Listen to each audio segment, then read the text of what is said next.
¿Sí? ¿De cuánto empieza tu primera palabra? Perfecto. Buenas tardes a todos los presentes. Mi nombre es David Hansen y en esta ocasión me encuentro como el líder de el primer ministro ante la tesis "Esta casa cree que la Iglesia Católica ha enmendado su casa". Tesis complicada, lo sabemos. Tesis que quizás no a todos les acomoda por el simple hecho de involucrar a una religión, pero sin embargo vamos a demostrar finalmente por qué sí creemos que la Iglesia, en este caso, ha enmendado los errores que ha cometido en el pasado. Para comenzar, primero tenemos que entender algunas definiciones. Vamos a entender Iglesia Católica como la institución que compone la Iglesia Católica, en este caso una institución liderada por el Papa, que sigue una jerarquía clara y estricta, en la cual se desengloba después cargos como son los obispos, como son los cardenales, como son los sacerdotes, etcétera, etcétera, etcétera, pero entendiéndose que el Papa finalmente es la cabeza y es el mandamás dentro de esta institución, y que por supuesto sigue la fe católica, entendiendo que hay otras fees o otras creencias. En segundo lugar vamos a entender enmendado, pero esto decidimos entenderlo como un juicio de valor que vamos a estar haciendo a lo largo del debate. Por lo tanto vamos a entender que cuando algo ha sido enmendado, cuando se está enmendando algo, en primer lugar involucra un reconocimiento de errores, es decir, si yo quiero cambiar un error que cometí en el pasado, en primer lugar tengo que aceptar que cometí un error. En segundo lugar, que voluntariamente se ha decidido reparar el daño que ese error pudo haber causado en las personas o en la sociedad. Y en tercer lugar, que se busca evitar también que estos errores que ya se cometieron en el pasado se vuelvan a ocurrir. Por lo tanto, cuando se hable de que en este caso la Iglesia está enmendando lo que hizo, va a ser cuando la Iglesia reconozca, cuando la Iglesia haga algo para reparar los daños y cuando la Iglesia finalmente evite que esto vuelva a pasar en el futuro. También es necesario establecer ciertas reservas a lo largo del debate. En primer lugar, vamos a entender que la Iglesia nunca será perfecta, por lo tanto, hablar de que la Iglesia va a resolver todos sus errores y que la Iglesia no va a tener ningún problema y que todos vamos a ser felices es algo totalmente falso, sino que tenemos que entender a la Iglesia como una institución que está compuesta por personas, puede cometer errores y nunca va a ser perfecta. Sin embargo, aquellos errores que causan consecuencias hacia la sociedad, esta los trata de reparar siempre y cuando los conoce. En segundo lugar, la reparación del daño, por supuesto, tampoco va a ser una reparación que la Iglesia vaya a hacer magia y todas las cosas malas que hizo las va a hacer desaparecer. No vamos a desaparecer, por ejemplo, las cruzadas, no vamos a desaparecer, por ejemplo, aquellos casos de niños que fueron abusados por sacerdotes, sino que la Iglesia va a tratar de reparar el daño que hizo en la medida que ésta pueda, reconociendo los errores, pidiendo disculpas, contribuyendo a las investigaciones, etc.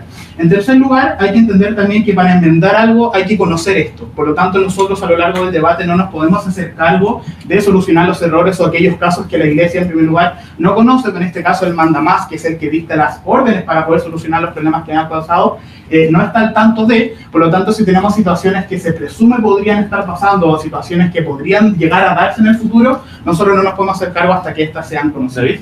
Y finalmente, hay que entender que finalmente el que toma las decisiones dentro de todo esto, pese a que es una jerarquía, es el Papa. Es decir, si es que la institución a nivel local, por ejemplo, en un país no tiene los resultados que se espera, es finalmente el Papa el que tiene que intervenir para que esto finalmente cambie. Por favor, Fernando. Si el Papa es quien toma las decisiones y quien dirige, ¿cómo es posible que hasta el día de hoy no puedan las mujeres acceder a los altos cargos que dirigen precisamente la Iglesia Católica y que estén cerrados únicamente para el género masculino, siendo que él sabe que entiendo su punto.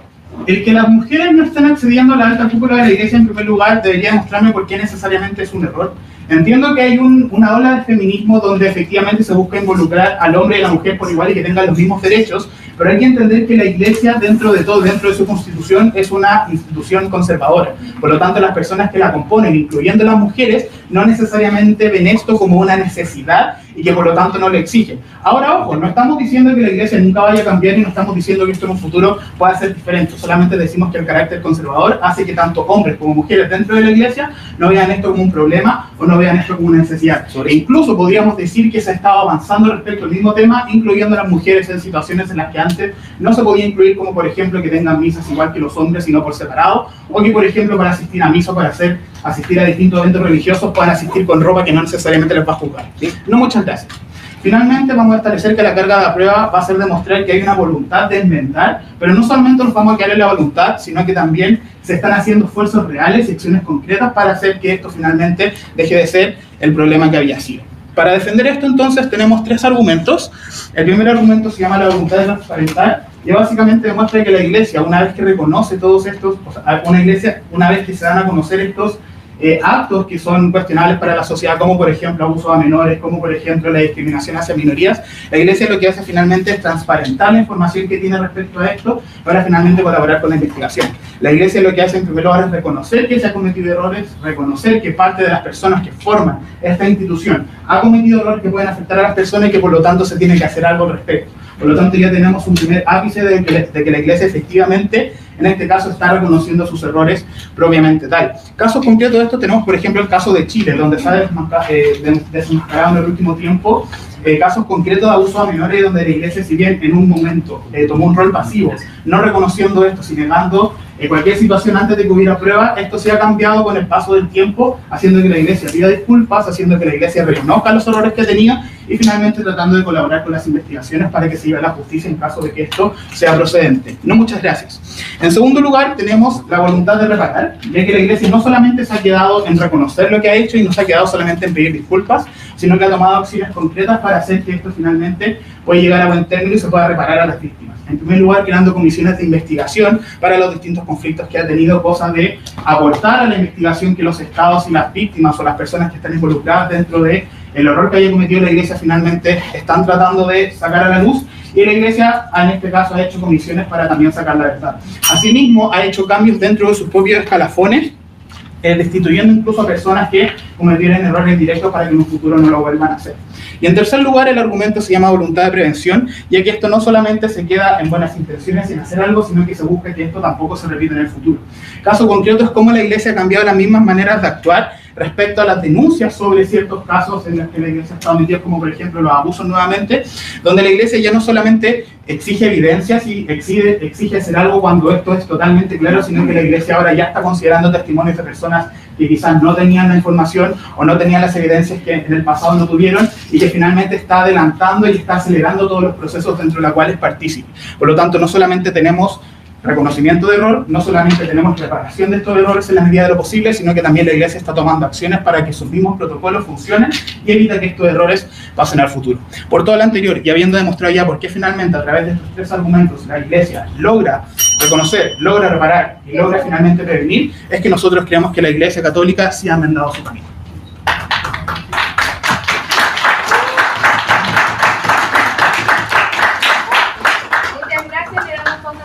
Al primer orador de la Cámara Alta de Oposición. ¿Cuánto tiempo comienza su primera palabra? Muy buenas tardes a todos los presentes. Mi nombre es Marcelo Rivera y me corresponde en esta ocasión ejercer el rol de líder de la oposición. Lo primero que resulta necesario aclarar es, en el fondo, qué tipo de tesis es lo que estamos hablando ahora. ¿Por qué? Porque esto es clave para poder entender cuál es la carga probatoria y qué es lo que cada uno de los equipos va a tener que realizar durante el debate. Lo primero que tenemos que entender, entonces, bajo esto, es que tenemos que esta tesis es bastante particular porque es una tesis de hecho, pero que además ese hecho tiene en sí mismo una carga valórica que es bien importante. Cuando nos dice si es que la Iglesia Católica ha enmendado, efectivamente no nos dice si es que la Iglesia Católica debiese enmendar o qué es lo que debiese hacer a futuro, sino que en la actualidad si es que hay acciones concretas que la Iglesia Católica haya hecho para cierto camino. Y que es lo concreto que tiene que realizar, tiene que ver efectivamente con enmendar, que es muy bien definido por parte de la Cámara Alta de Gobierno, pero acá resulta clave entender algo que quizás nosotros podemos llamar una reserva o algo que es necesario para poder comprender el debate. Enmendar y reconocer no es lo mismo. Reconocer tiene una actitud pasiva respecto de asumir que se han cometido errores, por ejemplo, como bien lo señala la Cámara Alta de Gobierno, pero ojo, reconocer errores o tomar algún camino a seguir respecto a una persona particular no tiene que ver necesariamente con enmendar el camino de la Iglesia Católica. ¿Por qué? Porque ellos también hacen como reserva respecto de cuando vamos a hablar de Iglesia Católica, vamos a hablar de la institución. Es decir, no estamos hablando necesariamente de actos puntuales de determinadas personas, no estamos hablando de actos determinados de determinadas personas. Lo que ellos están haciendo efectivamente, y gran parte de sus argumentos tiene que ver netamente con un ámbito de reconocimiento, que no es lo que este tema nos lleva necesariamente a probar, sino que de qué forma ha enmendado el error. ¿Sobre ese punto? Un segundo, que voy a tirar la palabra. Y en el fondo, cuando nosotros hablamos, aquí lo que nos vamos a referir con enmendar, y hablamos de tomar acciones concretas que tiendan a corregir el camino, tiene que ver necesariamente con establecer acciones concretas para que situaciones que la institución se han cometido, ojo, no es lo mismo que actos de las determinadas personas, como bien lo dice la Cámara Alta de Gobierno, sino que estas acciones o errores o problemas de la institución no vuelvan a ocurrir al futuro.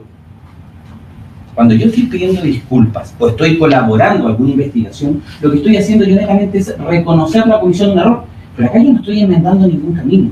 ¿De qué es lo que hablamos de la Iglesia Católica? ¿Cuál es el rol de la Iglesia Católica en la sociedad? ¿Qué es lo que ha fundado? Y al tiro, Nico, te doy la palabra. Tiene que ver efectivamente con qué es el rol de la Iglesia Católica. Porque cuando entendemos el rol de la Iglesia Católica, vamos a poder entender necesariamente de qué forma está enmendando o no su camino. Vale. ¿Me puede explicar cómo iniciar una investigación no es tomar una acción concreta? Ojo. Y acá resulta, quizás se me olvidó mencionar algo, pero cuando nosotros estamos hablando necesariamente, por ejemplo, de acciones como el tema de los abusos, acá no estamos hablando de que el abuso sea una política institucional de la Iglesia Católica. Lo que estamos hablando de que son conductas cometidas por personas que pertenecen a la Iglesia Católica, es cierto. Pero acá muy bien la Cámara Alta del Gobierno lo dijo, acá estamos hablando de la Iglesia Católica como institución. Lo que estamos hablando es que efectivamente, con todo lo relacionado con la investigación del apoyo, lo que está haciendo es reconocer el error, pedir disculpas, pero acá no estamos enmendando el camino para que esto no vuelva a ocurrir. Eso tiene que ver con volver a camino y que efectivamente esto no vuelva a ocurrir. Dame un segundo ahí. Entonces, esto es lo que nosotros queremos aclarar efectivamente de lo que vamos a entender que se tiene que relacionar respecto al debate. Reconocer no es lo mismo que enmendar. Y así mismo... El tema de que se creen oficinas y que se empiecen a adoptar protocolos y políticas sí es el primer paso para una política institucional. El primer paso, lo que nos cita a debatir, y tal como lo he dicho, lo que nos cita efectivamente es de qué forma ha enmendado el camino. No tiene que ver con que vaya a enmendar a futuro el camino. Esto es una tesis, de hecho, nos lleva netamente si es que ya ha tomado todo el tema para corregir el camino. Cuando nos dice efectivamente que se abre un primer paso para reconocer ciertas cosas, lo que uno nos ha dicho, ¿sabes qué? Nosotros sabemos que se han cometido errores. Antes de que Reconocer. No con más caso el tiempo. Entonces acá efectivamente tiene que ver con de qué forma yo estoy enmendando el camino. Y fíjense que cuando nosotros analizamos los argumentos, fíjense que todos los argumentos están centrados respecto del reconocer. Voluntad de transparentar. Voluntad de reparar, voluntad de prevención. Acá no hay un tema de enmendar el camino, tiene que haber netamente, y la posición que ha asumido la Cámara Alta del Gobierno tiene que ver con que la Iglesia Católica, lo único que podemos estar cierto que ha hecho es reconocer los errores. Reconocer y enmendar no tiene que ver lo mismo. Y acá es clave respecto a nosotros podamos establecer cuáles son las líneas argumental que tiene la Cámara Alta de Oposición para que efectivamente podamos hablar, bueno, ¿cuándo estaríamos hablando necesariamente de que la Iglesia Católica ha enmendado el camino? ¿Qué es lo que nos cita necesariamente a debatir? Primero, cuando vemos, bueno, cuál es la posición de la Iglesia Católica respecto a la igualdad de género. Si acá no es arbitrario el punto que hacía Fernando en su momento cuando dice, bueno, ¿cuál es el rol de la mujer dentro de la Iglesia Católica? Y ojo, ser conservador no tiene que ver efectivamente con el tema del rol de la mujer o no. No tiene que ver con eso. No tiene que ver con que basta que a las personas que pertenecen a cierta institución no les incomode para decir que algo pueda estar bueno o pueda estar malo. No tiene que ver con eso el tema de ser conservador. Acá cuando estamos respecto de tomar las acciones concretas tenemos que ver, bueno, de qué forma se entiende la sociedad y de qué forma la Iglesia Católica toma un rol respecto a su camino. ¿Por qué? Porque quieren ver otras acciones respecto de la Iglesia Católica, todavía sigue un funcionamiento respecto de las cúpulas, donde el rol que cumple la mujer y el hombre dentro de la Iglesia Católica es completamente distinto y no se condice con el tema de la sociedad. Es cosa de leer la Constitución, por ejemplo, en Chile, cuál es el rol que se juega entre hombres y mujeres, donde se prohíbe la discriminación arbitraria, donde se prohíbe una serie de elementos que hoy día la Iglesia Católica no ha enmendado el camino respecto a lo que tiene que realizar. Segundo, y acá ojo, porque para qué vamos a hablar de errores respecto a institucionales, para no hablar netamente con casos personales, el sistema financiero y patrimonial del Vaticano. Si cuando estamos hablando de errores o de problemas que ha enmendado de forma institucional, tiene que ver, bueno, cuál es el rol que ha jugado la Iglesia Católica y cuál es el rol que debiese jugar la Iglesia Católica, porque de esa forma podemos ver de qué forma ha enmendado o no su camino. Efectivamente, cuando hay una participación concreta en el tema del mercado de valores, en el mercado inmobiliario, ¿cómo se entiende? Pero cuando se han destapado los grandes conflictos respecto al Vaticano, el Banco Vaticano es un banco prestamista.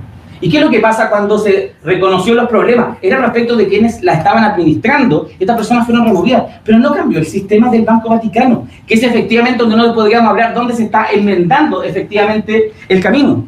Tercero, cuando hablamos respecto de enmendar, ¿cuál es el rol que juega la Iglesia Católica respecto del desarrollo del conocimiento? ¿Qué pasa cuando hablamos efectivamente de verdades científicas o de verdades netamente religiosas? ¿Cuál es el rol que ha jugado la Iglesia Católica? Oye, si el más grande reconocimiento que ha hecho la Iglesia Católica fue dejar de decir que la Tierra era plana para reconocer que el mundo era redondo. Pero efectivamente hay una serie de elementos en que la Iglesia Católica no ha enmendado, porque no le interesa, porque lo que más ha hecho efectivamente tiene que ver con reconocer. Pero nuevamente, y para terminar la intervención, reconocer y enmendar no es lo mismo. Quizás la Iglesia Católica ha reconocido muchas veces, pero lo que vamos a aprobar este tema tiene que ser enmendado, y eso no lo ha hecho. Muchas gracias. Muchas gracias. Ahora invitamos al segundo orador de la Cámara Alta de Gobierno.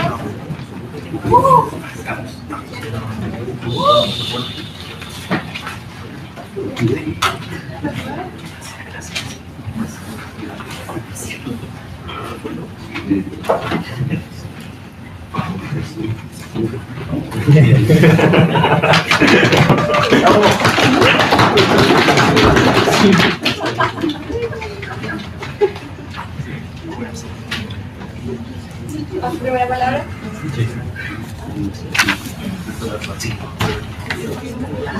Muy buenas tardes a todos los presentes. Mi nombre es Constanza Díaz. Yo vengo como la segunda oradora de la Cámara Alta de Gobierno para defender esta tesis que la verdad es que a ninguno parece que nos sienta muy cómoda, pero que ya estamos aquí, ya se sorteó, así que no hay nada más que hacer, ¿verdad?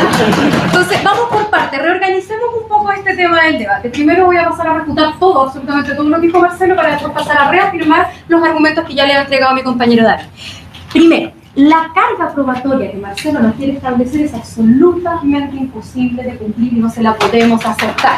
No podemos permitir que él nos obligue a nosotros a probar que la Iglesia va primero a reparar todos los daños en su totalidad que ha causado, porque la tesis sí nos obliga a reconocer que la Iglesia ha causado daños. No podemos hacernos cargo de que la Iglesia no sea perfecta. Probablemente va a volver a meter la pata, damas y caballeros. Es decir, para nuestros amigos que nos están viendo por streaming, se va a volver a equivocar en algún punto y no podemos reparar eso, ¿verdad? Efectivamente. Pero la carga que nos quiere proponer es absolutamente imposible. Después nos dice que nosotros no hacemos diferencia entre enmendar y reconocer, pero los únicos que no hacen diferencia entre enmendar y reconocer son ellos, porque nos han tratado de cambiar el piso de debate diciendo que nosotros definimos claramente lo que era enmendar. Dentro de enmendar existe la voluntad de reconocer, pero además existe la voluntad de reparar. ¿Cómo se repara? Con las acciones concretas que David ha mencionado en nuestro segundo y tercer argumento. Con creación de comisiones especiales, ayuda en las investigaciones, remoción de personas que han causado daño. Ya me voy a referir más adelante a los problemas que planteó Fernando, no se apure. En ese sentido sí hay reparación y hay acciones concretas, y por lo tanto todo este argumento de que nosotros no hemos querido diferenciar entre enmendar y reparar se cae absolutamente solo del hecho de nosotros haber presentado esos argumentos con acciones concretas. No, muchas gracias. En segundo punto, nos dicen que tenemos que ver el tema institucional, ¿verdad? Primero hay que decir que aquellas acciones que han realizado personas particulares dentro de la Iglesia también tienen que ver con problemas estructurales dentro de la Iglesia y por lo tanto problemas institucionales. Y es precisamente esos problemas los que se han querido reparar al generar cambios estructurales, como por ejemplo puede ser la remoción de muchos obispos chilenos, en el que en ese sentido se ha mejorado en la reacción que ha tenido la Iglesia frente a las denuncias y en la acción, en la reacción que ha tenido frente a cómo arreglar esto dentro de la Iglesia. Fernando, su punto. Que cortar la pierna que tiene problemas no quita el veneno del cuerpo entero. El hecho de que se hayan hecho que estos objetos se fueran no soluciona el problema de fondo. Fernando. Entonces lo que usted propone es que yo vaya y repare cómo el daño emocional a una víctima. El problema es que usted no ha propuesto entonces ninguna definición real, no, muchas gracias, de reparar.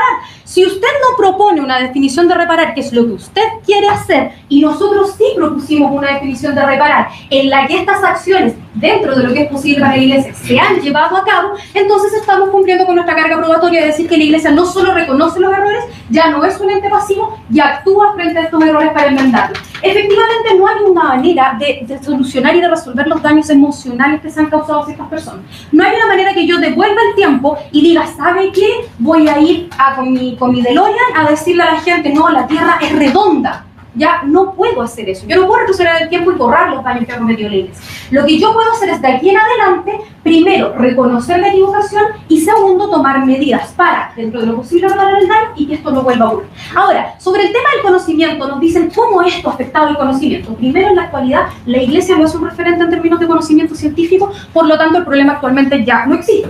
Pero segundo, dentro de lo posible, nuevamente, sí ha existido voluntad de reconocer y de reparar, en el sentido de que la Iglesia ha prestado apoyo y que sí ha tratado de impulsar investigaciones científicas y que no se ha negado la existencia de esto, que incluso ha ido reconociendo con mayor rapidez ciertas verdades científicas que antes no reconocía. Sobre el tema de las mujeres que nos mencionan y la igualdad de género, estoy absolutamente de acuerdo con usted en que aún las mujeres no llegan a la cúpula de la Iglesia, ¿verdad?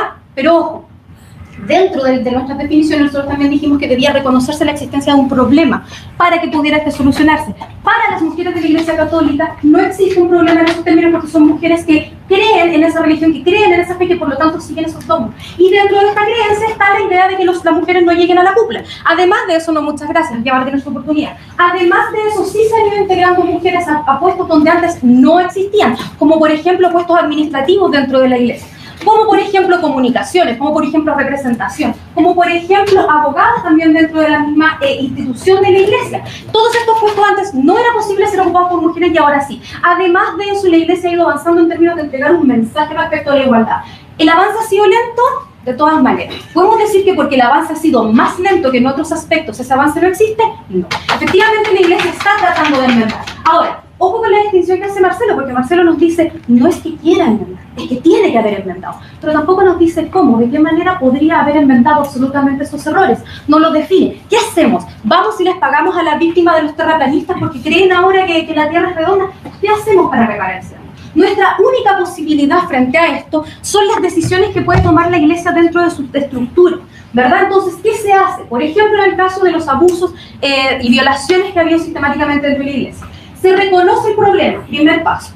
Existe una voluntad de transparentar y dentro de esa transparentación ya existe primero una acción real, porque se está brindando un apoyo psicológico real a las víctimas, ¿verdad? Por lo tanto, eso ya es un cambio real, una actitud real. Luego se realizan cambios estructurales que permiten que esto o no vuelva a ocurrir o ocurra con mayor dificultad y cuando llegue a ocurrir sea detectado más rápido y por lo tanto se llegue a la larga a una prevención. Y ojo, en la medida que actuemos más rápido también vamos a poder llegar a castigos judiciales si es que la Iglesia puede actuar más rápido y ayudar a las policías. Ya, como sí se está haciendo, por ejemplo, en el caso de nuestro país. Y eso, convenientemente, ellos lo han olvidado. Además de todo lo que les ha dicho, de todo lo que hemos refutado hasta el momento, tenemos que hablar sobre lo que les dijimos nosotros, ¿verdad? Primero les hemos dicho entonces que hay una voluntad de transparentar por la Iglesia en el sentido de reconocer sus errores y de transparentar estos errores y decir sí, nos hemos equivocado, sí hay problemas dentro de la Iglesia y reconocer puntualmente cuáles son los problemas.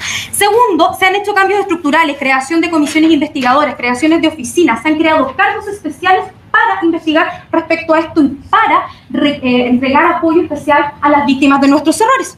Y por tercer argumento, también se ha tratado de prevenir la existencia de nuevos errores. Y esa prevención, damas y caballeros, es la reparación, es la manera más práctica que tiene de enmendar su camino la Iglesia. Ojo, que no los engañen durante este debate, no nos vamos a hacer cargo nunca de que la Iglesia cometa errores, esa no es nuestra carga. Y cuidado con el tema económico, porque Iglesia no es lo mismo que Vaticano, es la más radical. Muchas gracias.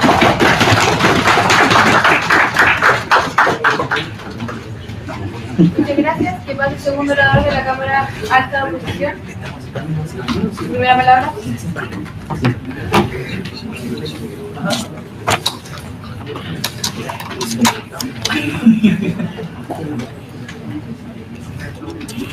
Tengan muy buena tarde. Quisiera partir haciendo un pequeño análisis sobre frases como prevención es reparación. Entiéndase el problema de esto. En efecto, y perdón la analogía, yo entiendo que existe mucha diferencia acá, pero le pego un puntapié. Y yo digo, ¿sabe? Voy a investigar cómo fue que le pegué el puntapié. Y más encima yo creo que el dolor que le provocó el puntapié son 500 pesos, le pago los 500 pesos. Estoy enmendando eso y después le puedo pegar otro puntapié otra vez, digamos. Entonces, significa que investigar y que en efecto reparar no son condiciones que acrediten en ningún caso enmendar el camino porque le puedo volver a pegar. Entonces lo que estamos pidiendo al gobierno es que nos pruebe mínimamente cómo establece un piso que de alguna manera nos asegure que esto no se va a volver a cometer. Y mi compañero de alguna manera se lo dijo.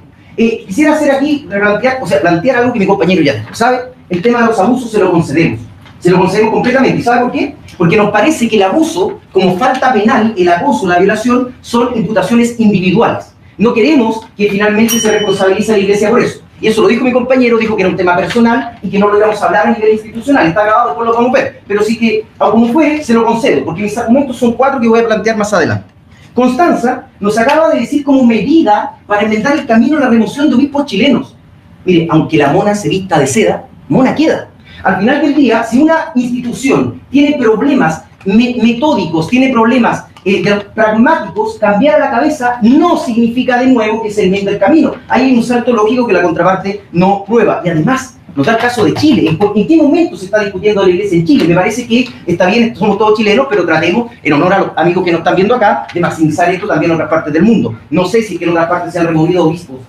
Hay algunas excepciones, pero son eso, excepciones. Algo que usted me pruebe que la mayoría ha sido removido. Lo invito a informarse, ya que recientemente en distintos países, por ejemplo Nueva Zelanda, Australia y otros países de la Unión Europea, se acaban de tomar acciones similares a lo que... Buenísimo. Y le invito a informarse en el sentido de que sabe que en Chile no se removió a nadie, sino que ellos presentaron su renuncia. Presentaron su renuncia. O sea, fíjese usted, el jefe es el Papa. El jefe es el Papa. Y yo le presento mi renuncia. El Papa ni siquiera me echa. Y me hablan de remoción, por favor. Bueno, sigamos adelante. Me dicen que la iglesia, un segundo, me dicen que la iglesia no es un referente científico, textual, lo dijo usted, Connie. Por favor, el conocimiento de la astronomía proviene de los observatorios de la iglesia. La filosofía escolástica, usted la olvida. La economía a través de las encíclicas papales del principio de subsidiariedad, usted lo olvida. Los conocimientos relacionados con la sociología, con la historia. ¿Cómo que no es referente científico, por favor? Gracias a qué conocemos a Aristóteles, ¿sabe usted? A que la iglesia logró tomar una serie de escritos y los refugió para que finalmente conociéramos a Aristóteles. Así que no me venga a decir que no es un referente científico. Eso es derechamente falso y si se corrige se lo agradezco. Estimado, de partida le dije en la actualidad la iglesia no es un referente de conocimiento científico. Gracias. Ya entiendo su punto. O sea, en la actualidad usted no estudia Aristóteles. Permítame decirle que yo sí lo estudio y probablemente sea también por estudiante de Derecho, y eso se debe a que la iglesia, bueno, si usted no lo sabe, cuando se quemó la biblioteca de Alejandría, fue la iglesia finalmente la que luego se constituye como el Vaticano que protege esos textos. Así que si usted plantea que la iglesia no es un referente en la ciencia, ¿sabe qué más? Si no es un referente en la ciencia, es por lo que dijo mi compañero, porque ni siquiera son capaces de generar un cambio que acepte, por ejemplo, la teoría evolucionista. Se siguen manteniendo en el creacionismo, de hecho, y no son capaces de dar un paso para reconocer la evidencia científica, y eso demuestra que la iglesia, ni siquiera en cuanto a conocimiento, como dijo mi compañero, es capaz de enmendar el mundo. Fíjese usted, se nos habla de enmendar. Sí, y se enmienda porque las mujeres ahora tienen un cargo en la oficina, se dijo, porque en efecto hay abogadas mujeres en la iglesia, mire que fue manera de enmendar, y en efecto se nos dicen que no es necesario porque las mujeres creen en la iglesia, entonces no es necesario que ellas lleguen a ser papas. Bajo ese argumento, si una mujer cree que su religión le puede hablar del clítoris, cosa que están pasando, entiendo, no en la iglesia católica, pero religión igual, entonces usted lo valida porque la mujer cree en eso. No, señorita. La creencia no es razón suficiente para avanzar por encima del principio de igualdad. El principio de igualdad, y también lo planteó aquí mi compañero, el principio de igualdad es un principio universal prometido desde la Revolución Francesa y que la Iglesia Católica no cumple en ningún momento, puesto que a la mujer ni siquiera le permite acceder a tomar decisiones. Si usted considera que ser abogada de la Iglesia es suficiente, esta bancada considera que no, y me parece que la Iglesia lo plantea. Sé que un poco tarde en el cuarto discurso, pero ¿me podría decir qué es para usted enmendar entonces? Listo, se lo digo. Vamos rápidamente a la pregunta, muchas gracias. Enmendar, en primer lugar, es reconocer la igualdad de género. ¿Y sabe por qué? Porque las constituciones y el reglamento y las leyes, no están más juntos, y las leyes de Occidente obligan a la Iglesia a que lo haga. No es simplemente que a nosotros se nos ocurra. Si usted abre las constituciones en la generalidad del derecho occidental, se obliga a reconocer la igualdad de género. Y la Iglesia no lo hace. Eso sería enmendar. Segundo punto, si usted quiere enmendar, si se da cuenta que la Iglesia no puede por principios validar un sistema financiero de prestamistas, de especulación, y la Iglesia Católica lo sigue haciendo, eso no es enmendar, y también se lo dijo mi compañero. En tercer lugar, ¿cómo se enmienda? Reconociendo la evidencia científica, como por ejemplo lo relacionado y abriéndose al debate respecto del creacionismo, el evolucionismo. La Iglesia Católica todavía no lo hace. Solamente abrirse al debate ya sería un principio de enmienda, pero ni siquiera fue planteado por su bancada. En cuarto lugar, y quisiera aquí sumar un nuevo argumento, dado que el tiempo me lo permite, tiene que ver con la institución del celibato, y le presento otro ejemplo de enmienda. El celibato existe en la Iglesia Católica para mantener el patrimonio, dado que si en efecto el clero se casaba y tenía descendencia, el patrimonio del clero luego tenía que dividirse, atomizarse eventualmente entre sus descendientes. Ese sistema financiero de monopolio y de acaparar los medios de producción, la Iglesia no lo ha enmendado. No lo ha enmendado. Salvo que la contraparte me diga que la institución del celibato tiene otra raigambre. ¿Cuál podría ser? ¿Entender a un Dios egoísta?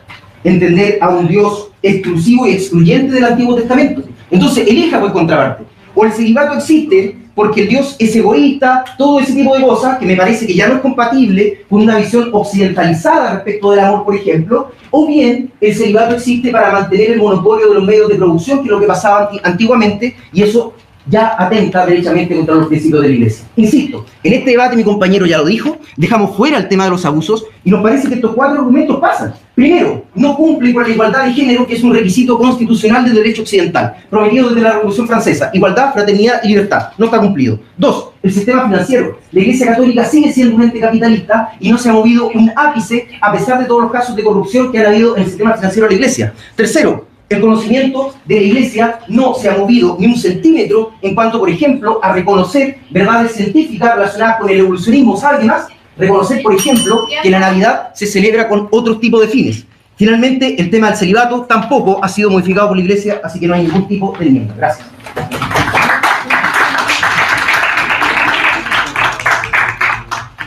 Muchas gracias. Damos el inicio al debate en cámaras bajas. Invitamos al primer orador de la Cámara Baja de Gobierno.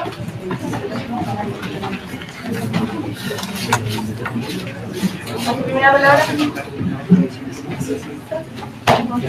Muy buenas tardes a todos los presentes. Primero, como Cámara Baja de Gobierno, vamos a denunciar lo que está haciendo la contraparte, que claramente el tema de la fe incluir argumentos en el segundo orador, sobre todo estableciendo 4 argumentos que en ningún caso fueron desarrollados por su primer orador. Y ahora voy a proceder a hacer un repaso sobre cuáles han sido los argumentos de nuestra Cámara Alta de Gobierno. Primero tenemos primero señalar cuál fue su reserva. Su reserva acá fue muy clara, señalando que esto es un cambio continuo y que la enmendación siempre es continua, es decir, no nos vamos a quedar estancados en esta enmendación, sino que esto va siendo un proceso.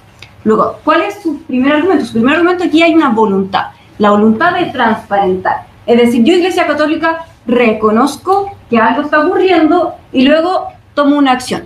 Y su segundo argumento, dentro de esto, es la voluntad de reparar. Es decir, ¿cómo empezamos a reparar? Y ojo que acá vamos a hacer la salvedad y la definición arbitraria que está haciendo la contraparte, señalando que solo la reparación puede ser económica. Primero, no lo ha definido así.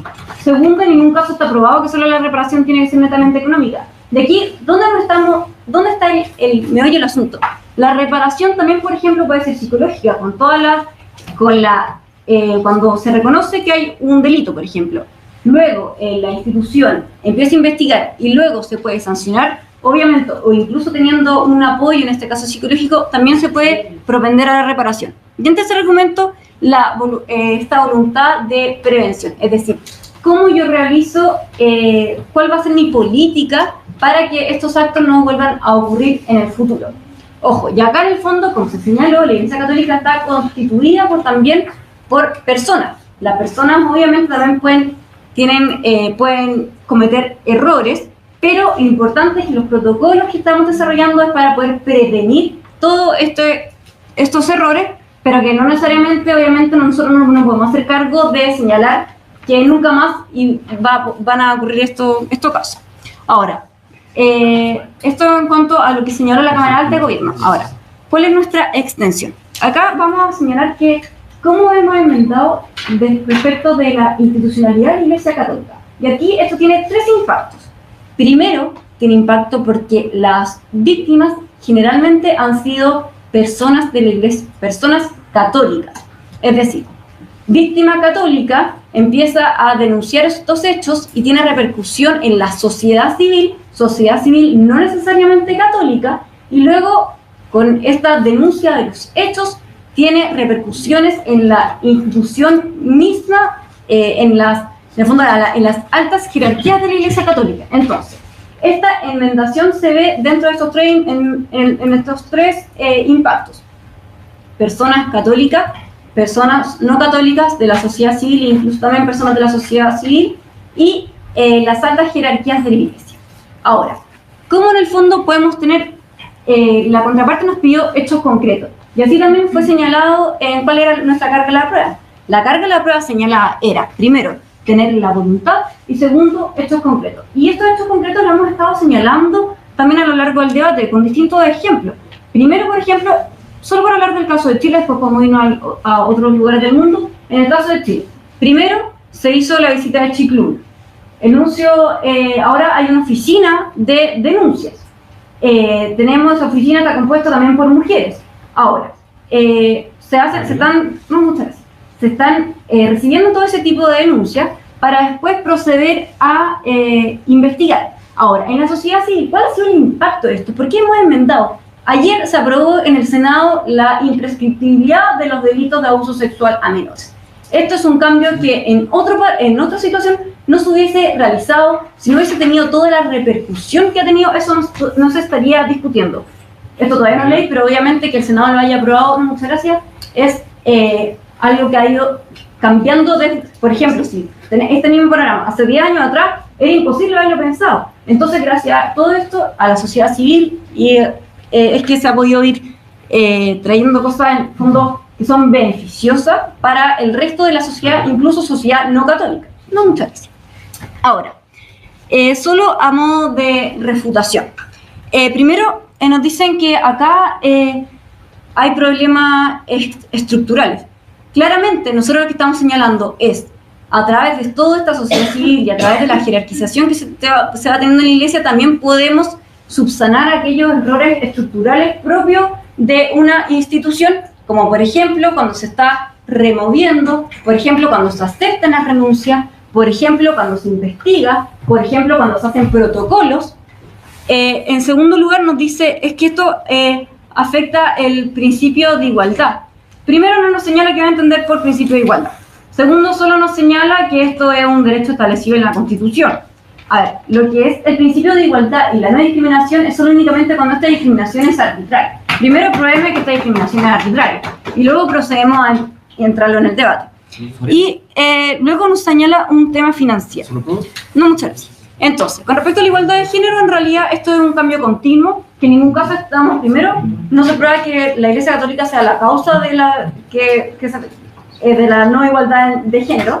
Segundo, no nos señala tampoco en qué medida esto se tiene que ir mejorando. Y tercero, con respecto al sistema financiero, esto ya se solucionó hace más de 6 años.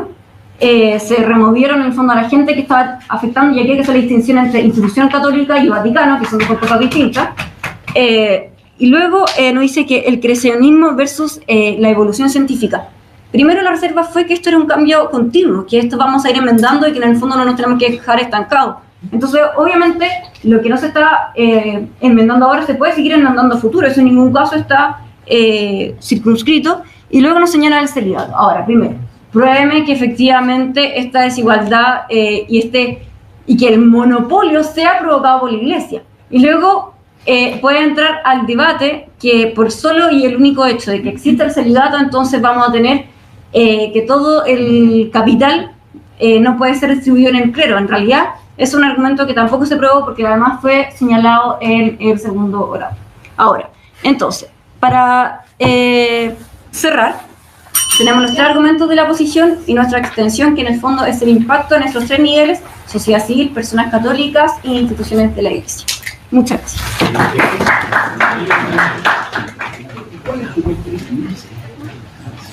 Gracias, llamamos al señor orador de la Cámara Baja.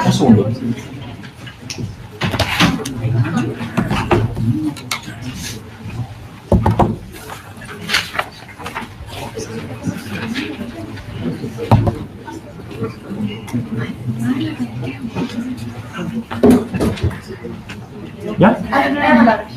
Bien, muchas gracias a todos por venir acá. Estoy muy feliz de estar en mi universidad de nuevo. Me hubiera gustado estar en condiciones de un mejor caso de gobierno, pero bueno, así está la cosa actualmente. Me gustaría, en primer lugar, hacer unas pequeñas aclaraciones generales del caso de gobierno. En primer lugar, yo creo que los principios rectores por los que tenemos que basarnos, y ya hacemos una pequeña experiencia del debate general, es que, en primer lugar, la Iglesia Católica es la Iglesia de Cristo. ¿Qué más católico que eso? De Jesucristo. Y por tanto, debemos juzgar todas las acciones que está tomando la Iglesia Católica a partir de la imagen de cómo hubiese actuado Cristo en su lugar. Y segundo, que vamos a sostener como principio general, es el principio de igualdad. Porque ambos, hijos de Dios, hombre y mujer, deberían estar en igual condiciones en la institución máxima de representación de la Iglesia Católica de la Tierra. Estos 2 principios generales van a ser una falencia de la Cámara Alta de Gobierno y por los cuales se deben juzgar los argumentos para ver si efectivamente ha enmendado o no la ruta.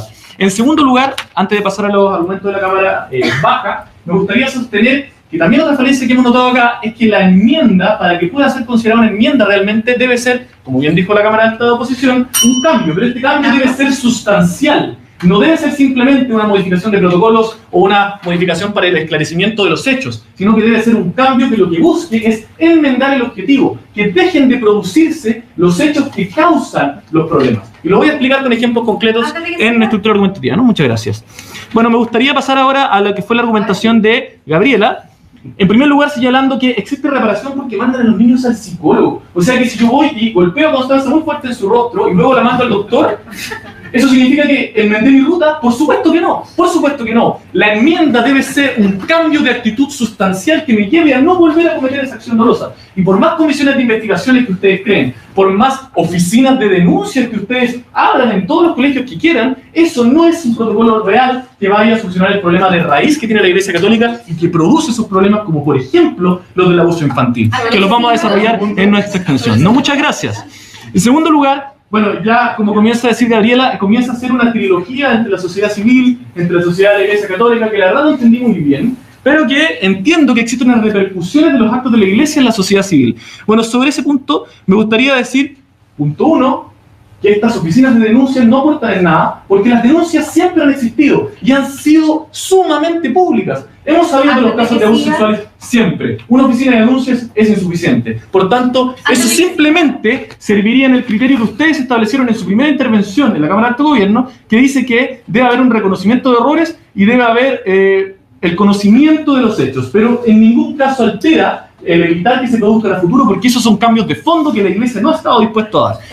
En segundo lugar, sobre el argumento de Gabriela, nos dicen que la imprescriptibilidad de los delitos de pederastía es gracias al enmienda del camino de la Iglesia Católica, cuando evidentemente proviene de una institución republicana que es el Congreso y no han logrado probar ningún nexo causal en que eso se haya producido en razón de la injerencia de la Iglesia Católica, que por lo demás es donde más se albergan casos de pederastía en iglesias que han sido públicamente reconocidas, es decir, sacerdotes que han cometido actos de pederastía con niños. Sobre ese punto, ¿qué contradicción con la Cámara Alta que dijo literalmente concedo todo el tema del abuso sexual a su Cámara? Y además, le pregunto si remover no es... Muchas gracias. Yo también estoy diciendo que hay abuso sexual en la Iglesia Católica. Si en eso estamos de acuerdo. Existe abuso sexual en la Iglesia Católica. Y yo no estoy diciendo que la Iglesia Católica no los condene. También estoy diciendo que estoy de acuerdo con eso. Lo que me opongo es a que se cumpla el tercer criterio establecido por David Katz en su primera intervención, de que es evitar que esos hechos se produzcan a futuro. Perdóname, pero una oficina de denuncias no va a alterar eso. Y porque ustedes acepten renuncias de pederastas, no se va a enmendar eso tampoco. Antes de que siga. No, gracias. Ahora me gustaría, para cerrar el área de refutación y pasar a mis argumentos, simplemente decir que la Cámara Baja de Gobierno manifiestamente contradeció su Cámara Alta al decir que el Vaticano no es lo mismo que la Iglesia Católica. Yo creo que las palabras bastan ahí. Efectivamente, el Vaticano es precisamente la institución organizadora de la Iglesia Católica, y cuando usted me dice que estamos confundiendo Iglesia Católica y Vaticano, me parece que la que está confundida es usted. Me gustaría ahora pasar a la parte argumentativa y me gustaría en este sentido realizar en primer lugar algunas extensiones a lo que ha propuesto la Cámara Alta de Oposición y también proponer argumentos nuevos. En primer lugar, nosotros lo dijimos desde un punto de información en el primer discurso de este debate, es que es impresentable que no puedan acceder las mujeres a las altas direcciones de la Iglesia Católica. Y resulta que viene Constanza, ¿cuál es la respuesta que nos da? No, es que ellas pueden ser abogadas, y pueden ser secretarias, y pueden ser comunicadoras, y es que es totalmente contrario al principio de igualdad entre los hijos de Dios, que pueden ser tanto hombres como mujeres, que no puedan acceder las mujeres a la dirección de su institución fundada por el Hijo de Dios, Jesucristo. ¿Sí? Estimado, su problema no es con la institución de la Iglesia Católica, sino con la religión católica en sí mismo, y no nos podemos hacer cargo de la fe católica, y por lo tanto de la manera en que no se va a desarrollar. Es que yo estoy hablando de la Iglesia Católica, no estoy hablando de... No sé cuál es su confusión, yo creo que la confusión es suya. Y por más que se ría, no aclara el punto. Lo cierto es que hoy la Iglesia Católica no permite, no, muchas gracias, no permite que exista una mujer papa, ni permite que exista una mujer en los más altos cargos. Da lo mismo que quiera que tenga abogada mujer, da lo mismo que comunicadoras sean mujeres. Lo cierto es que a esa instancia una mujer no puede llegar. Eso atenta contra la igualdad, atenta contra la imagen de Jesucristo en la tierra y atenta evidentemente contra el amor prójimo porque no las considera iguales a los hombres. En segundo lugar, la incoherencia económica nos gustaría también extenderla. Hay una incoherencia tremenda. Las riquezas que alberga la Iglesia Católica son inestimables. Y mi pregunta es, ¿cuántos panes se le pueden dar a los hambrientos con un anillo del Papa? No quiero caer en una misericordia ni que me digan, no, que está lavando la pobreza. Este término es sencillo. ¿Qué hubiera hecho Jesucristo en la tierra si hubiera tenido un anillo que permite alimentar a mucha gente pobre? ¿Lo hubiera conservado? ¿Lo hubiera conservado? ¿Lo hubiera exhibido? Evidentemente no. Lo hubiera dado para que los pobres pudieran ser alimentados. Esa incoherencia es desde el origen mismo de la Iglesia Católica. Jamás ha estado dispuesto a dar al César lo que es del César, como se indicó precisamente en los albores de la Iglesia Católica. Y esa incoherencia no ha sido enmendada, esa incoherencia no va a ser enmendada, por lo menos con los antecedentes que ustedes nos aportaron, y esa incoherencia menos se va a enmendar con oficinas de denuncias y con protocolos de abuso sexual. Finalmente, y con esto cierro, me gustaría también indicar que cambios de fondo que podrían haber enmendado el grupo sería, por ejemplo, abrir a la posibilidad de que los sacerdotes puedan tener familia, y eso disminuiría el riesgo de que sean curas pederastas. No digo que lo asegure, pero disminuye el riesgo de que sean pederastas si ellos son abiertos a poder tener una relación, por ejemplo, con otras personas. Y eso efectivamente no se ha producido, y ese cambio no se ha producido, y efectivamente simplemente el hecho de permitir que existan denuncias no ha sanado el problema en general. Por tanto, habiendo establecido los criterios que faltaban en la Cámara Alta de Gobierno y habiendo hecho cargo de lo establecido por la Cámara Baja de Gobierno, este debate debería quedar al menos en oposición. Muchas gracias.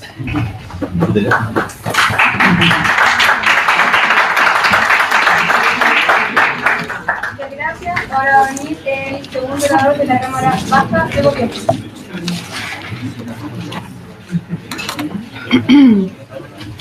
La palabra.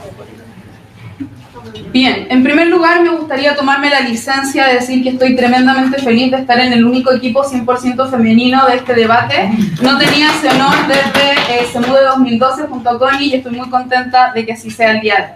Habiendo dicho eso, vamos a llamar al orden y a la calma en este debate. Yo entiendo, oposición, que cuando el primer orador me dice una cosa, el segundo me dice otra totalmente distinta, el tercero me sale con otra cosa totalmente nueva, es desesperante, porque entonces se está desordenando y se está desmoronando el caso.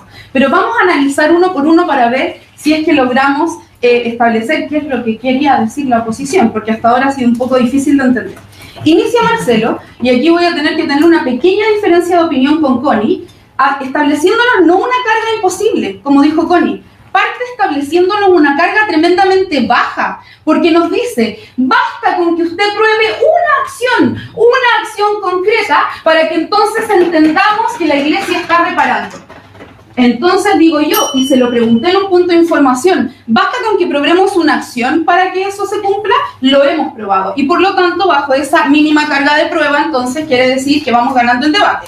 Luego Marcelo cambia totalmente el piso del debate, y ahí dice, no, pero es que usted tiene que hacerse cargo de todos los problemas y los errores que la Iglesia Católica ha tenido a lo largo de su historia. Falso. Según sus propios criterios, bastaba con que probásemos que al menos en alguno de los temas importantes habían acciones concretas para que el debate se inclinara a nuestro favor. Y eso sí se ha hecho. Creemos que todo el análisis que hace su compañero respecto de temas como el Banco del Vaticano, como el tema del rol de la mujer, que también se hizo en la extensión de la Cámara Baja de Oposición, y el rol de este debate del creacionismo, son voladores de luces. Porque hasta este momento, todos en este debate hemos concordado que uno de los temas más graves en lo que la Iglesia Católica ha estado metido en el último tiempo es el tema de los acosos y de los abusos infantiles. Y es en ese punto donde se ha centrado la mayor parte del debate, para demostrar que hemos tomado acción. Que la Iglesia no solo ha reconocido y ha tomado acciones concretas, como por ejemplo la remoción de distintos sacerdotes y de los culpables que han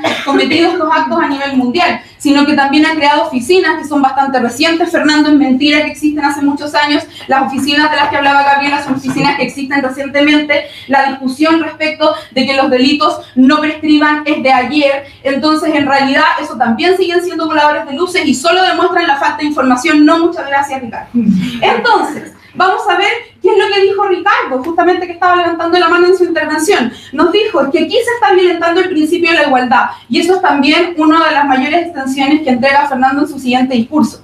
Y el tema que nos dice es que porque las mujeres no han accedido, entonces deberíamos entender que la Iglesia no ha reparado nada. Falso, porque ellos mismos nos entregaron que la reparación, al menos en el tema del acoso infantil, que nos parece que es el más relevante, ya está ocurriendo. No, gracias.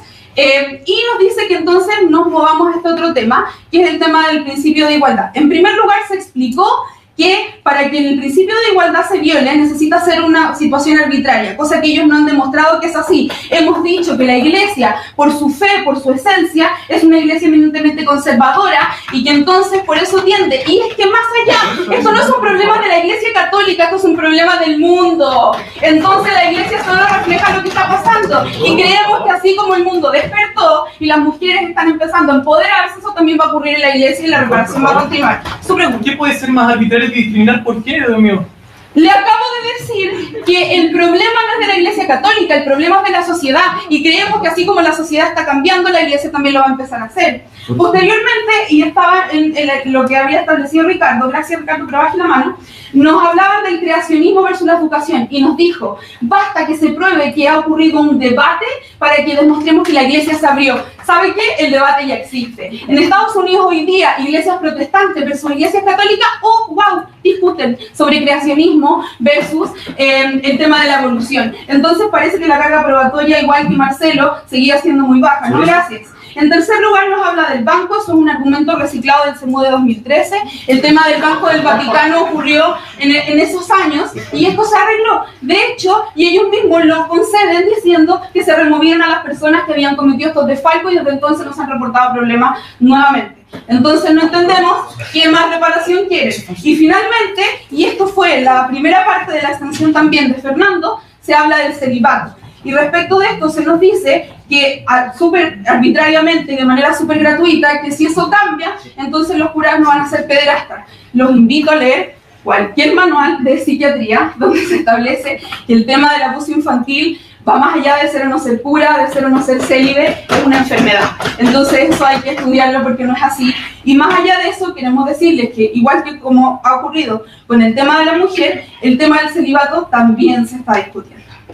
Finalmente, nos dice Fernando en su extensión que aquí hay un tema de incoherencia por el tema de la pobreza. No creemos que esto sea así. Creemos que la Iglesia sí está tomando acciones concretas en este tema. La Iglesia es hoy día una de las principales instituciones de caridad a nivel mundial y creemos que donde debería enfocar sus esfuerzos de retribución debería ser en el tema de los niños. Finalmente, entonces, este debate se resume en 3 puntos. Primero, ¿pasan los criterios que estableció nuestra Cámara Alta de Gobierno? Sí, pasan y se ha demostrado que hay reconocimiento, que hay una voluntad de reparar y que hay acciones concretas para hacerlo. Segundo punto, se ha demostrado a través de ejemplos concretos e incluso de los voladores de luces que nos ha dado la oposición en sus 3 discursos que la Iglesia sí está haciendo eso.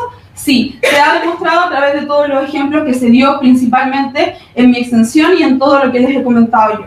Y en tercer lugar, es lógico pensar entonces que si muchos de los errores que la Iglesia ha cometido, en particular aquellos que más nos interesan y que tienen que ver con el acoso de los niños, se están revirtiendo y que estamos viendo los efectos de eso, es lógico pensar que entonces la Iglesia ha comenzado a enmendar un camino que, por cierto, aún queda mucho por enmendar, pero que ya comenzó y que ya han habido acciones concretas. Creemos que sí. Por su atención, muchas gracias.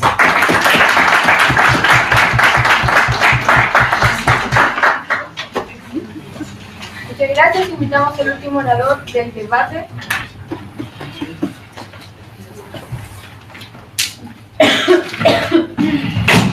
Opa.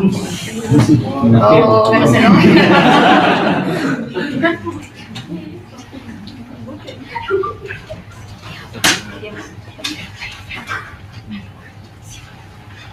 ¿Tiene la palabra?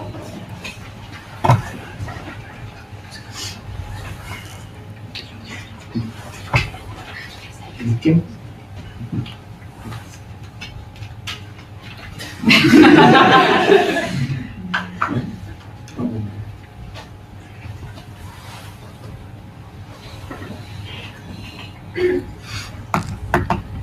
Un cordial saludo a todos los presentes. Mi nombre es Nicolás Palma y tengo el honor de concluir este debate siendo el ático de oposición.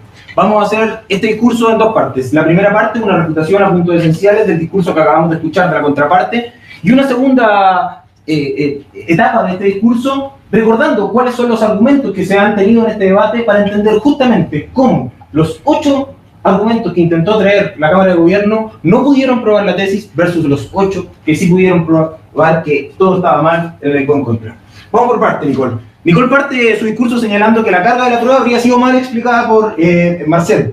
Más allá del entendimiento de su comprensión del discurso de Marcelo, lo que tenemos que tener claro es que la Cámara de Gobierno lo que tenía que probar aquí es que habían errores de la Iglesia Católica, que estos debían ser corregidos y que el actuar de la Iglesia Católica estaría corrigiendo esos errores. Y por lo tanto, cuando hablamos de errores, hablamos plural, no solo de uno. Punto, entonces zanjado. Vamos a lo relevante.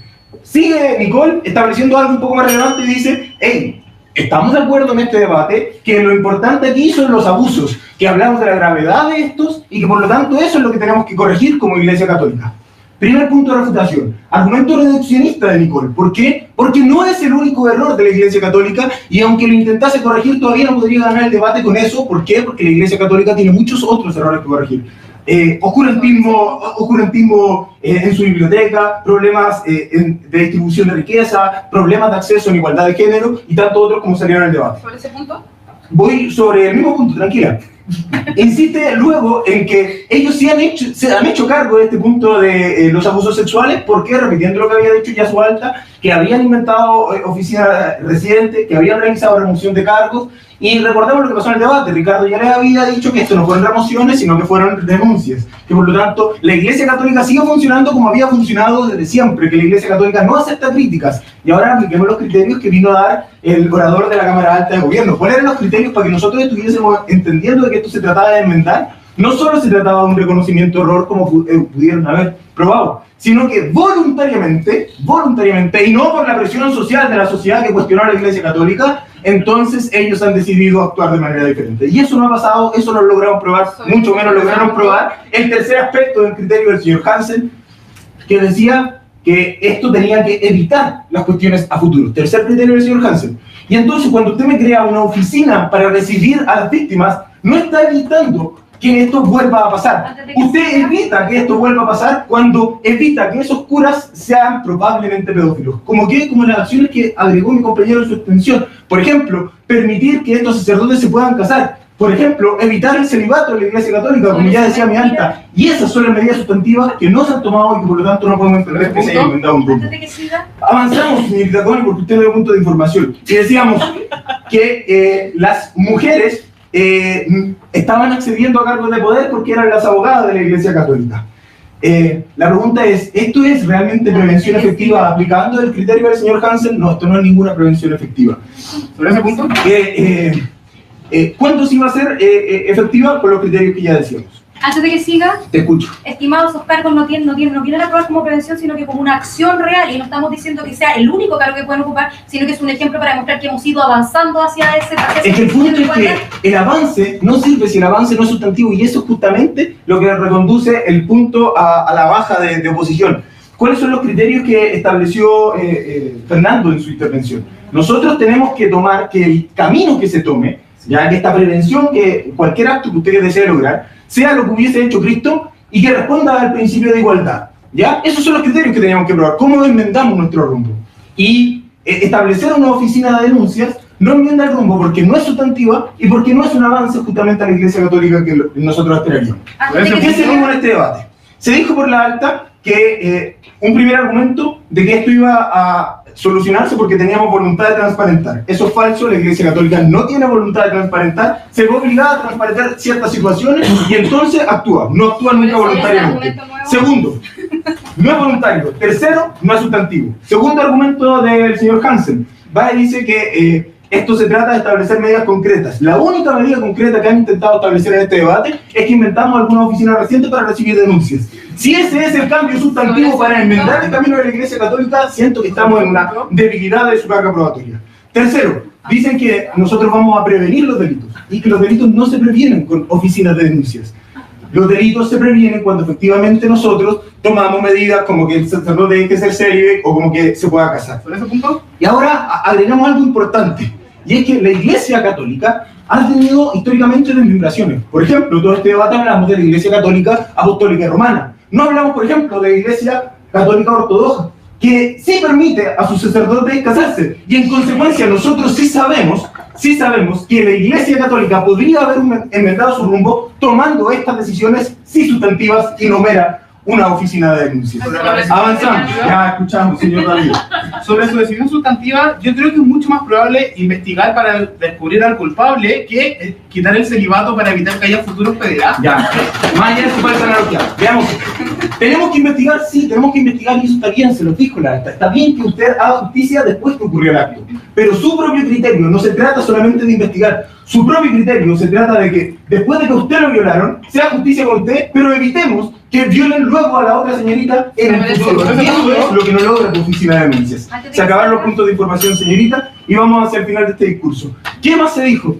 Bueno, los argumentos de la baja son repetición, con otras palabras, de los argumentos de la alta muy mal explicados. Primero, una trilogía de las víctimas que redunda en que la Iglesia Católica no cambió, que cambió la ley chilena. Mira, así querían probar que la Iglesia Católica cambió. Su segundo y tercer argumento se trata de que tenemos un protocolo, repetición de la alta. Tercer argumento es que enmendamos el rumbo porque denunciamos un caso de corrupción en el Banco del Vaticano hace 6 años. Eso no es enmendar el rumbo, eso es castigar, hacer justicia y no es prevenir que pase en el futuro. ¿Cuáles son los argumentos de la baja que sí probaron que la Iglesia Católica sigue en un fatídico rumbo? Bueno, de nuestra parte, en la baja dijimos que las mujeres en la Iglesia Católica aún no pueden acceder a la alta dirección y por lo tanto seguimos en el camino equivocado. Segundo argumento, que las riquezas en la Iglesia se siguen mal distribuyendo, atentando contra el principio de igualdad y no es lo que Cristo haría en su lugar.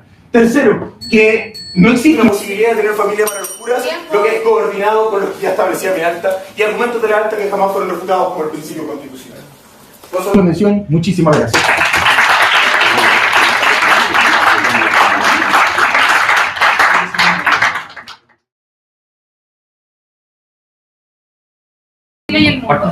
Ya, a ver. A la cámara. Curioso el debate. Mientras se fue desarrollando, de hecho íbamos conversando con el jurado, habían dos cosas que a veces sean por ciertas y dadas por ciertas se olvidan. Se me olvidó la frase, pero algo así, sí. Y primero, nunca quedó muy asaltado. ¿Cuándo existe el deber de enmendar? Así en general. ¿Cuándo algo debe enmendarse y cuándo algo no debe enmendarse? Eso es como la primera pregunta que uno le salta. Entonces, a ver si uno cumple con ese deber general aplicado a la tesis. Se subentendió. Y lo segundo que es súper curioso que pase es que no se definió rumbo. Camino de la iglesia. Algo adelantaste, Marcelo, sin duda. Pero tuviste 2 puntos de información que yo creo que con la rabia y la impotencia de volver a hablar no lo retomaste cuando hablaste del rol de la iglesia. Entonces, por lo tanto, como análisis de tesis, la ponderación que tuvimos nosotros es decir, perfecto, solo analizando la tesis, ¿cómo vamos a ponderar los discursos, la evaluación, los precios de la prueba y todo, y cada una de estas refutaciones? Va a ser, si la iglesia ha enmendado, según el término de enmendar, lo que todavía no sé qué es, el rumbo. ¿Ya? O sea, por lo tanto vamos a tener que ver qué pasó con el rumbo, pero eso es como la sanción cruzada, porque está bien el afirmativo, el gobierno no lo define, pero la oposición con el regalo arriba de la mesa tampoco lo retomó, que puede haber sido Marcelo o Fernando. Es cierto, un acuchillamiento, pero a tu favor absoluto. Acuchilláis al otro, pero ganáis. Carlito, ¿estás recomendando el acuchillamiento? Sí, bueno. Si no gana, si uno gana, en serio. ¿Por qué dijo que no se podía acuchillar un muerto? Así que no se decía.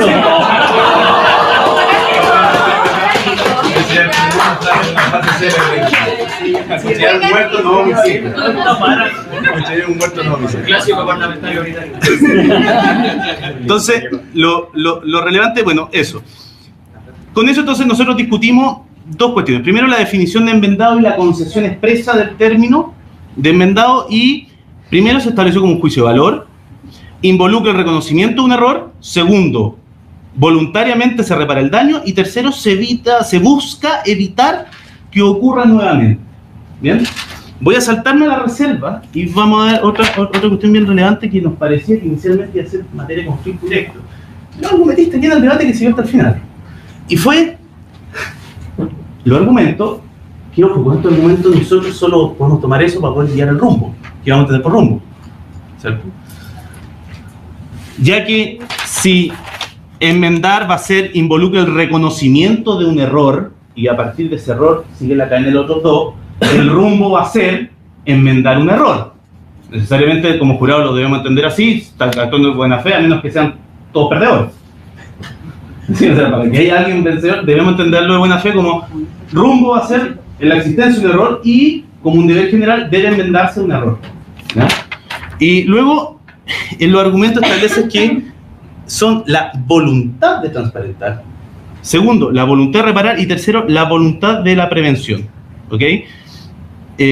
Solo me hago referencia a que la voluntad de prevención se definió como que la Iglesia cambie su manera de actuar.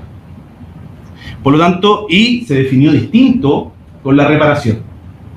¿Ya? Ahí, por lo tanto, nosotros podemos circunscribir que sería un rumbo en atención a los argumentos, ¿sí? para donde sean consistentes en la primera. Hechos determinantes, para no analizar todo el discurso concreto. Hechos determinantes, se concede la voz enmendar, ¿ya?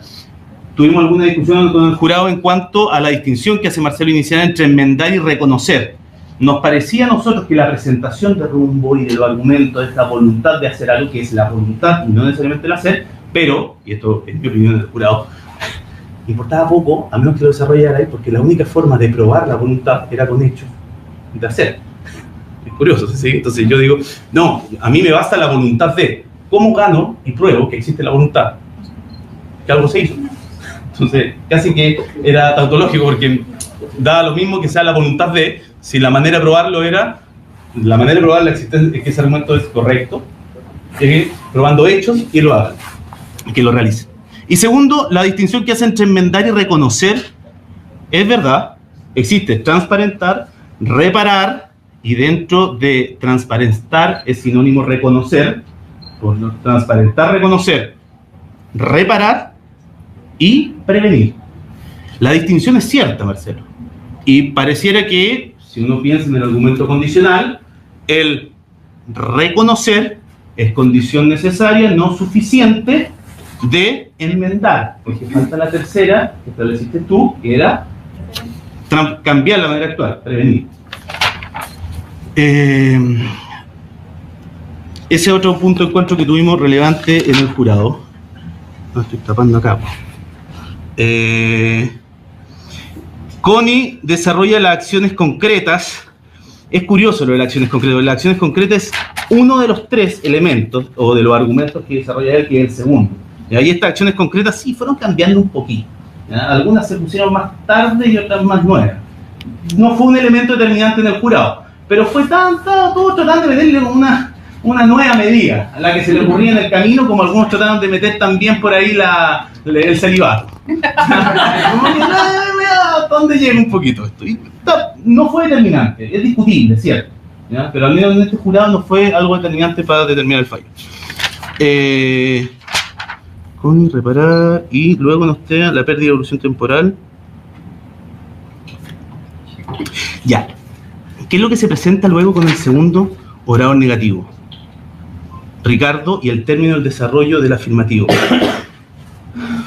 Voy a ir independiente a las conversaciones particulares, pero para este jurado nosotros discutimos lo siguiente. Ahora nosotros podemos centrar un poco el concepto de rumbo.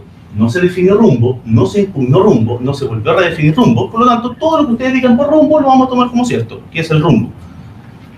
Y cuando le preguntan en un punto de información a Ricardo qué es reparar, él ya saltó la definición porque o no quería dar la discusión o ya sabía que su compañero la reconoció completa, la definición de reparar. Él le dice, entonces, ¿qué es reparar? Y él nos saca estas tres consideraciones, que son consideraciones que no son malaínicos, pues son relevantes porque no me definiste rumbo. David, y que no yo. Sí, claro, usted tampoco. Otro Hansen. Sí. Y que son la igualdad de las mujeres, el financiamiento, el financiamiento y la evidencia científica. ¿Ya? Nos pareció a nosotros como jurado, por lo tanto, que eso sí, ya que no fue impugnado y no me definieron rumbo, lo consideramos parte de rumbo. No nos queda otro. Creo que, pensando en buena fe, ustedes entendieron entonces que esa era parte del rumbo. Y la discusión era si eso había que enmendarlo o no había que enmendarlo. ¿Bien? Entonces, si ustedes lo consideran parte del rumbo, lo evaluamos como parte del rumbo. Por lo tanto, hay que enmendar por los términos que se estableció y según los tres argumentos presentados con el primero, ¿cierto? Que es reconocer, sancionar y cambiar los rumbos. Y por rumbos vamos a establecer lo que se ha presentado en esa en la respuesta a este punto de información, y que también, por lo tanto, se subsume en el debate un rumbo como deber de cambiar esto. Y otra cosa que sí debatimos y tenemos una diferencia en el jurado, respecto a este rumbo, nos parece bien interesante el debate que se estableció en la igualdad. ¿Ya? A mí me acusaron que yo agregué, ¿y qué puede ser? Que agregué cosas que no se dijeron en el debate. Pero solo quiero hacer una referencia, la hago explícita, soy minoría en esto, pero estamos de acuerdo en el fallo final. En cuanto al primero, a ese rumbo de la igualdad de la mujer. Bien. Se presenta con el primer punto de información, el primer discurso, Fernando, se presenta, la mujer no accede a la alta cúpula. Perfecto. Hasta ahora, cuando hablamos de falta de igualdad, necesitamos fijar un criterio para establecer que son iguales, y por lo tanto el trato ya lo sabemos. A los iguales se trata iguales, a los distintos se trata distintos, contra el principio de la igualdad, tratar igual a los desiguales. ¿Ya? Pero hasta ahora no se desarrolla. Entonces, la discusión es, ¿eso se logró establecer así? ¿Es suficiente lo que estableció, no ustedes, Fernando?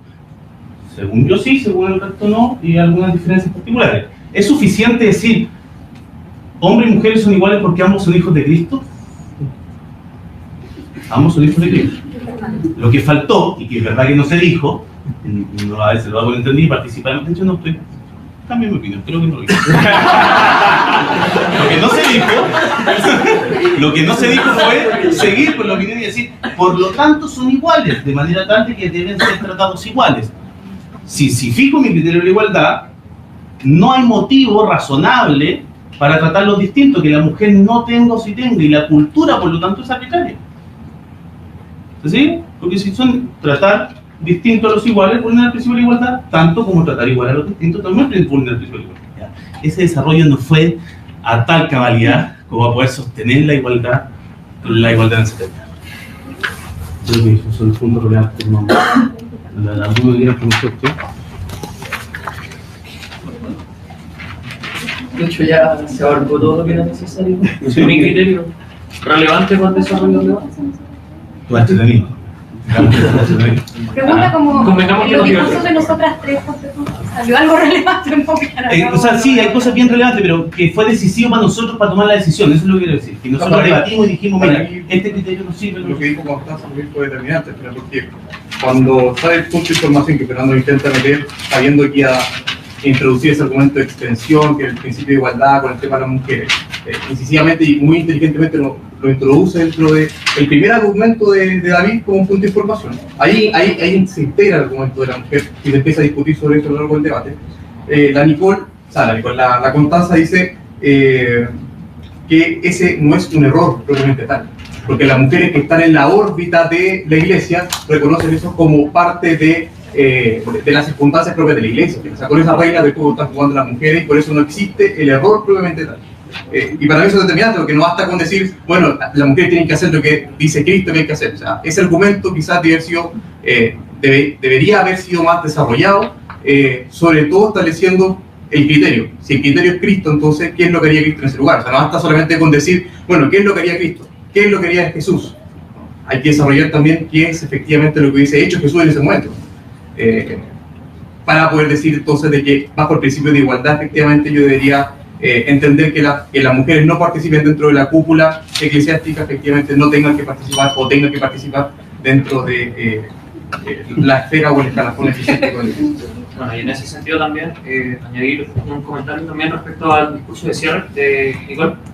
En ese sentido también se hace una buena labor aquí en el cierre al momento de que nos dejan en claro, ya saben que nosotros asumimos que hubieron ciertas deficiencias, pero también tenemos que dejar en claro que el discurso completo del equipo negativo es bastante fragmentado, es bastante atomizado, y finalmente estos errores de atomización, de falta de rigurosidad en cuanto a la distinción de diversos criterios, van lastrando la argumentación, y eso van dejando en evidencia finalmente que todos estos pequeños casos que nos expone el equipo afirmativo a nivel macro finalmente, en cuanto a lo que es pequeños actos que si bien faltan elementos para decir, saben que esto realmente implica un cambio completo de rumbo, sí nos dan indicios, nos crean las dudas razonables que efectivamente a lo mejor la Iglesia sí podría estar haciendo algo para poder reencaminarse, partiendo por la asumir el error y luego tomando medidas concretas para desarrollar todo esto. Finalmente, esa es la labor relevante y finalmente eso es lo que nos deja en claro más o menos hacia dónde va este debate y cuál es la postura finalmente que el equipo afirmativo ha tenido a lo largo de la discusión y bien consonante, finalmente bien orgánica en ese sentido,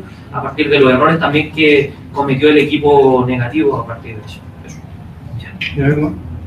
Solo las últimas conclusiones al final están muy buenas, pero creo que igual pudieron haber redefinido algo para volver a contextualizar.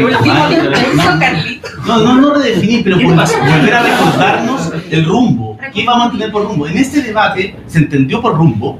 Que ni siquiera se definió, entonces no sería... pero sí es relevante cuánto jurado. Yo creo que hicieron un excelente error. De hecho, Nicolás, yo creo que fue muy bueno como las refutaciones pragmáticas de cómo fue algunas cuestiones. Pero para considerar la prueba de la tesis y la ausencia de la definición de un término fundamental, nos deja como jurado manos bien amarrados. Que permite a nosotros entender una discusión tal, y yo digo que esto quizás como jurado decimos, bueno, hay que entenderlo de alguna forma, como ustedes lo entendieron, sería un rumbo, por lo tanto, cualquier error sería rumbo. Si ella me dice que no es un error, porque no está en su cultura, por lo tanto, no es un rumbo. Desconoce el rumbo, que es el primero que puso Ricardo, ¿sí? Estoy de acuerdo, sí, no sé hasta dónde el jurado puede intervenir si no definen términos, pero tampoco son impugnados. Entonces tenemos que entenderlos de buena fe al final del día. No tenemos buena fe con lo que ustedes nos dieron. Eso ¿Qué rumbo lo que ustedes propusieron a lo largo de la discusión y nunca un cambio concreto?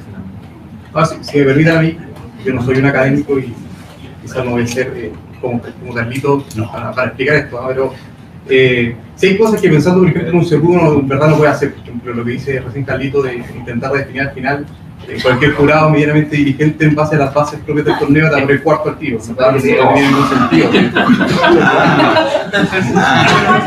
Ha pasado. ¿Para qué te vas a arriesgar a tomar ese tipo de decisiones en el segundo al final? ¿Sabes qué sentido tiene? Acuchillar un muerto, yo creo que habría que definir que es muerto primero para entender si hubo consentimiento o no. Pero sí hay ciertos elementos que al final del día marcan y después cuando se acaba el streaming y nos permitan dar los lugares, marcan un poco la determinación de da un poco la determinación de por qué se tomó esa decisión al final, porque son elementos que son formales pero son súper importantes, siempre pensando de que el debate no fue lo mejor que uno podría haber visto y quizás va a ser utilizado para aquellas cosas que no hay que hacer dentro de un debate. De hecho, perfecto. Claro, o sea, lo que tiene que hacer la Cámara Alta de Gobierno efectivamente es eso, o sea, tiene que establecer cuáles van a ser las bases que van a servir para todo el debate, y si efectivamente esos argumentos son llevados hasta el final del debate, muy probablemente va a estar dentro de los dos primeros lugares al final. Entonces, ¿por qué? Porque no se lograron introducir argumentos nuevos, porque no se logró cambiar el objeto del debate, llevarse al lado negativo, y por otro lado, cuando yo tengo un equipo negativo que ha sido lo suficientemente débil como para integrar los argumentos dentro de los 30 últimos segundos en su primer discurso, también es bastante cuestionable qué va a poder hacer su compañero y después qué va a poder hacer la cámara baja negativa también. Entonces, cuando esas circunstancias se dan dentro de un debate, al final es bien poco probable que yo pueda hacer mucho dentro del debate también. O escuchar un muerto se ríe. Claro, entonces ese tipo de elementos al final son determinantes. O sea, quizás sería mucho más inteligente antes de empezar a rebatir tanto dentro de la Cámara Alta de oposición, dar mis argumentos también, o sea, o empezar a refutar con mis argumentos. Entonces, ese tipo de estrategias son súper importantes a la hora de tomar una decisión como Cámara Alta de oposición, porque centro el debate dentro de mi postura también. O sea, no solamente rebatir al contrincante, sino también establecer dentro de las refutaciones mis argumentos.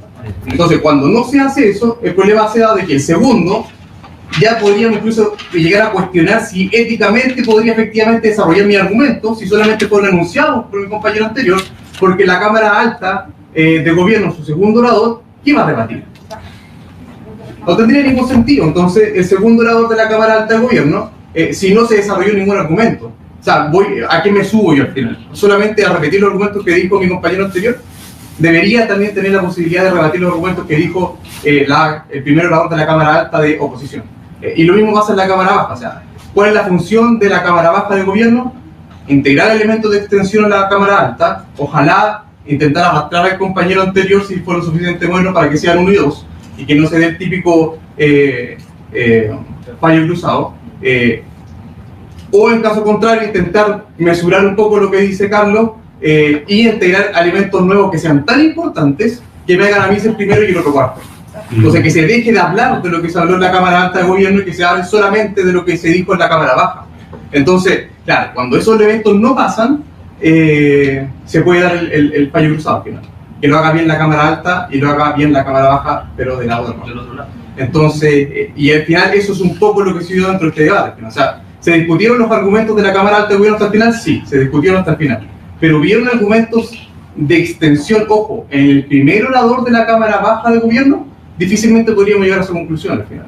Entonces, cuando difícilmente yo llego a esa conclusión, tengo que empezar a mirar hacia la otra Cámara si hizo el argumento de extensión. Entonces, dentro del CEMUDE, a mi juicio, dentro de la poca experiencia que tengo en CEMUDE, al final, esos elementos son determinantes, porque están un poco en cómo las bases establecen que se va a fallar dentro de un CEMUDE. Entonces, eso en verdad es lo que yo tengo que agregar, porque lo demás lo dijo Carlito. Sí, desde producción me indican que por favor asignen los lugares. Doble tambor, chiquillos. ¿Sabes peli? No. Para la cuenta. El último para la cuenta. Vamos de abajo hacia arriba. El cuarto lugar lo tiene en consideración de todos los elementos que no vamos a repetir porque si no vamos a estar 2 horas más. La Cámara Alta de Oposición. El tercer lugar lo tiene la Cámara Baja de Gobierno. El segundo lugar, la Cámara Baja de Oposición. Y el primer lugar, la Cámara Alta de Gobierno.